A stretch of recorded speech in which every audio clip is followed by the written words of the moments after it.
Of the Cattle USA Daily Podcast. Today we are bringing you guys your weekly market report with Dan Gerhold and the Logic Ag Marketing team, where we partner with them with our CattleUSA Insurance to bring you guys this episode every single week to talk about the markets, the feeder cattle market, what we are seeing, the highs, the lows, the everything in between. And this week is a week for a lot of firsts. As Dan and I discuss on the podcast, we are seeing the things with the border. We are seeing just some insane highs all across the board and some pretty bullish reports that are coming out. So let's go ahead and get into this convo with Dan, and we're going to let him explain everything that is going on in the markets.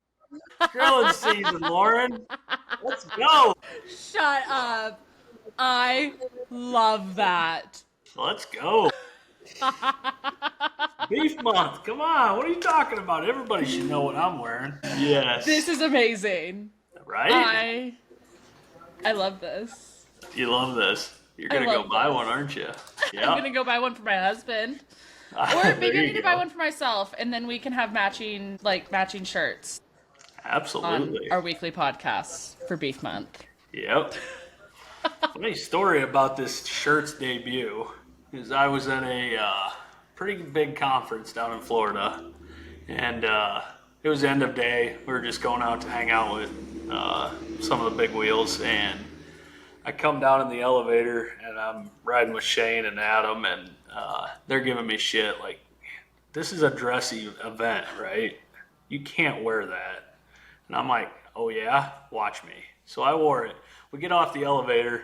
One of the big cheeses standing right there. He just blows up laughing. He said, I love it. Let's go. Yep, doesn't matter. Everybody can relate. That's amazing. It's you beef. Can't be mad about a grilling summer shirt. You can't. Absolutely not. It's grilling. Let's go. It's grilling season. Let's go. Oh Yep. my gosh. I love it. I needed this little wake me up 1:30 in the afternoon. Little humor to bring me back to life. Absolutely. Absolutely. Steak. Oh my gosh. Yeah. Boy. I thought you'd get a kick out of that. I did indeed. I did. Now there's high expectations for the other fits that I'm going to need to start seeing weekly or monthly. Really? Yes. I got to top this. That's going to be tough. I am in a ag leadership group. It's a 2-year program with people here in Kansas, and we have a guy in the group that he buys shirts like that, but he doesn't wear them during the day. He'll like change into them in the evening, like after all the people that are sponsors and all of that stuff leave, and he'll change into them. And they are Hawaiian shirts, but they're like next level Hawaiian shirts, and they're all off of TikTok Shop. Oh, Every really? single one of them. So he's spending like $2 on these matching outfits, and there's like shorts and shirts to match, and sometimes a bucket hat too. Oh, wow. And it has become like a whole thing with our group. And we're going to Brazil in March, and his job is to get the entire group matching full outfits off of TikTok Shop. Awesome. So, yes, awesome. that give the same vibes as the shirt that you were wearing. I'm actually going to send this podcast to him and be like, hey, Mike, I actually need you to go find these shirts. Yep. I need you to find shirts like this that have beef on them. Thank you. Appreciate it. Yep. We are an ag group. Got to represent. Let me write a note here that I got to step it up. More shirts. More shirts. See, could that be considered a tax write-off? Can you put that on the company card? Everything Perfect. is a tax write-off as long as you're using it. Exactly. Exactly. Yep. I like that mentality. So look at that. It's just a tax write-off. I am not a professional tax accountant, so do not use what I just said. Do not take our advice seriously, because we actually don't know what we're doing. Nope, I send everything to my tax person, and I say, write off what you can. Let me know how much I owe the government this month. Exactly.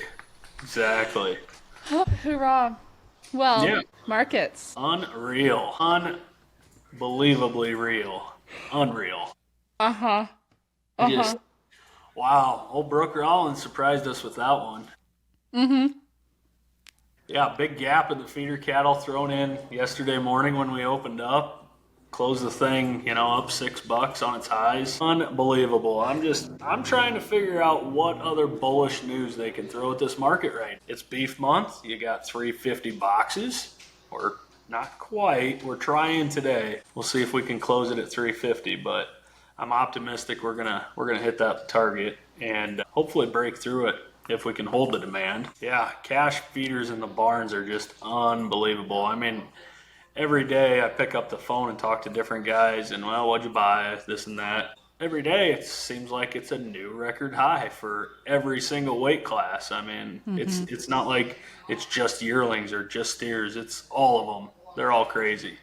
I mean, pick your number, throw it out there. You might get it if you're selling cash feeders right now. Same with fat cattle. I mean, $20 on the cash fat cattle market in 3 weeks. I've seen a lot, but I hadn't seen that yet. So this is, and normally I would say we're about peaked out. It has room to go if producers want to play hardball. Some of the packers have some inventory, not all of them. So they're still going to have to be in the market today or this week. So anybody's guess. You got abnormally wide positive basis. The deeper we get into May, the more that basis is supposed to narrow up. $14, $12, whatever, depending where you're at. It's still wider than it normally is. So a lot of firsts for me going on in the market right now. Another one I just caught yesterday or today was there's a $96 spread. Sorry, a $96 spread between August feeder cattle and February fats. For That's perspective, insane. if you go back to let's just use the 26 through 2019 period. That spread very casually hung out around $30. When it get above 40, you'd start selling the spread. A $96 spread. Obviously, it goes without saying that none of these fat cattle pencil on paper. Haven't for a while. But at some point, wow, you just sit here and scratch your head because you're setting every kind of record every day. It's just, what a time to be alive, Lauren. What a time to be alive. What a time. Did you really think that going into this year that you'd be like, oh, we're scratching that off the bingo card. Oh, we're scratching that off the bingo card. Oh, I didn't even have that one on the bingo card, but here we are. Never dreamed of any of it. I never did. I bought some yearlings last year that I swore up and down I was going to lose money on them. Nope. Happy man right now. Few $100 a head profitable and, on to the next turn. Yeah. I swear the ones we're buying right now are probably going to lose money again. If they make $300 a head, we're going to have 240, 250 fat cattle. Do I anticipate that? No. Is it possible? Anything is possible, but yeah, what a time to be alive. What a time. What a time. So, on Brooke Rollins' announcement and the border shutting back down, can you explain what that could be potentially doing to the markets and specifically what it did already on your last report and that gap that you were talking about and stuff like that? In today's cattle business, efficiency isn't just a goal, it is a necessity. Here at CattleUSA, we are excited to partner with MJE Livestock Equipment. They design working facilities that streamline your operation, reduce labor costs, and enhance herd health. Their modular systems are built to adapt as your ranch grows, ensuring long-term value and durability. Invest in equipment that works as hard as you do. Visit mjelivestockequipment.com to learn more today. Yep. So, long story short, if you look back at what we import from Mexico on an annual basis, you're usually in that, 1.2, 1.3, 1.4 million head of cattle annually from Mexico. Obviously, with January and December, being shut down, that dropped it. They opened it back up. The numbers the cattle weren't flying across the border. They were slow. There's inspection points now where they're having to check cattle for the screwworm. But long story short, I talked to a guy down close to the border. He said that rumor has it that every time they find another screwworm, they're going to shut the border down for another month. If that's the case, and the fact that screwworm's probably not going to go away that easy, we're probably going to see this open up, shut down, open up repeatedly throughout the year. And there's a lot of speculation out there right now that, the screwworm might be in the southern states of the U.S. already. I don't know if that's the case. It might be an announcement coming, who knows. But if that's the case, it's a pest that, we don't want to see over here. It can cost our industry huge, but nonetheless, it is close to that border, and it's getting closer by the day. It goes without saying that there's also wildlife beyond just cattle that are crisscrossing the border that can carry this as well. So I'm I'm a little concerned that I think it inevitably does end up here. So if we look at last year, the first quarter of 2024, we imported 320-some thousand head of feeder cattle from Mexico. Okay, they're going either out on wheat, they're going out grazing, summer grasses, or they're going to feed yards. If you look at the first quarter of this year, we're at 96,000. That's pretty close to 30% of the numbers we did last year. So we were already down, not only because January we were mostly shut down, but also because our numbers were so low in February and March. Now, if you continue that path where you open, shut, and we don't see those big runs of feeder cattle crossing, that's a big problem, because now instead of importing 1.2 to 1.4 million head of feeders, we might only get to the point where we only import 400,000 or 500,000. If we get to even half of what we normally do, that's a 600,000 head a year drop. Somebody's sitting empty down south, because that's where those cattle are fed. So what do? If they still want to participate in the market, they're going east. They're coming north. They're trying to find those cattle anywhere they can. That's one thing I'm catching right now. Some of your southern yards are going east. Well, a lot of your, like where I'm from, we'll feed western cattle, we'll feed eastern cattle, we'll feed southern cattle. We're finding that some of these eastern cattle are high enough where they're catching up to what the value of the westerns are. Well, that's because there's more competition coming from those southern yards out east. So now we're having to shift our game plan.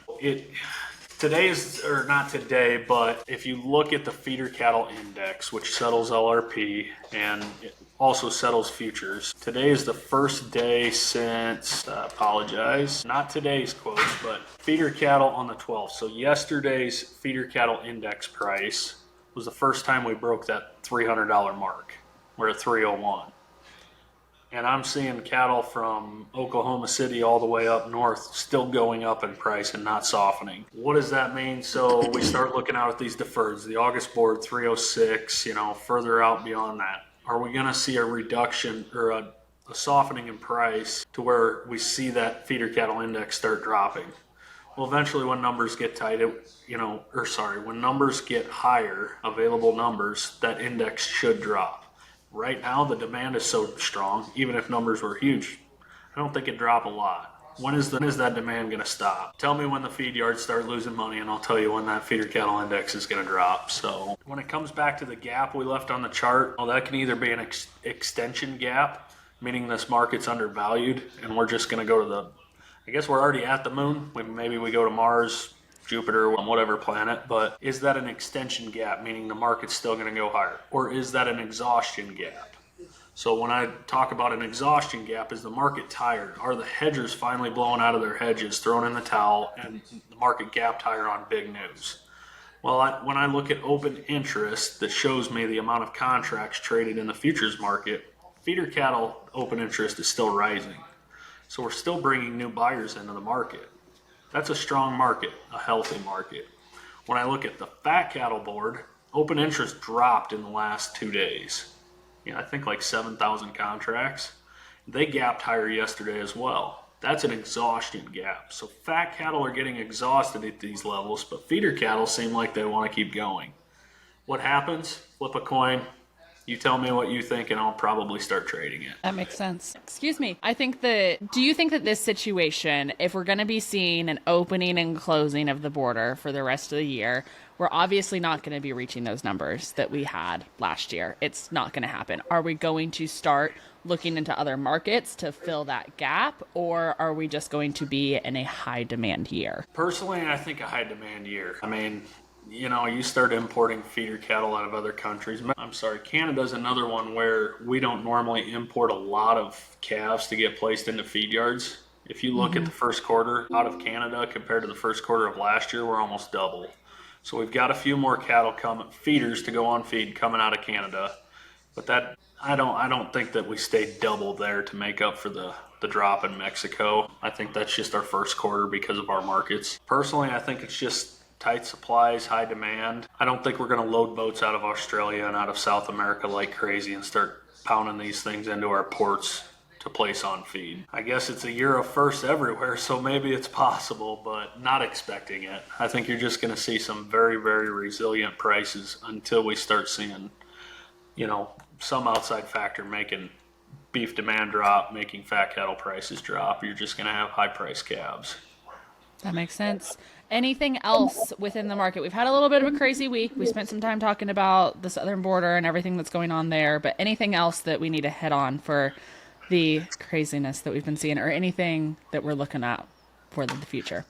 LRP gave us this opportunity up above $3. After premium, you can set a floor at $3. I'm not waiting. I'm pulling the trigger now.